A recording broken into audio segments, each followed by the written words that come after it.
The ice cream truck's been coming for about 1.5 years now. We saw one on the side of the road and we thought how fun it would be to own an ice cream truck. When everything was just right, we decided to purchase it. A big part of that was I have a 15-year-old daughter and a 19-year-old son. My daughter is a driven, hard-working girl who really wants to save money for a car, and she just couldn't find a job anywhere. And my son was very concerned that he wouldn't be able to pay for college. And my husband looked at me and said, "The universe is sending you enough signals. Go buy the ice cream truck. Our children will have a job."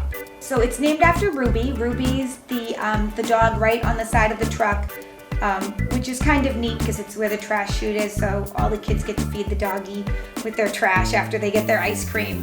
There's just something special about having an actual antique 1975 ice cream truck. And if I can show a new generation of kids that yes, ice cream does drive around and will magically come to you and bring you happiness.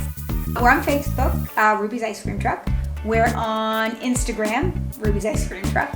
And anyone can call our business line at 508-265-7846. We also have a website, rubystruck@gmail.com. Can't think of anything I'd rather do.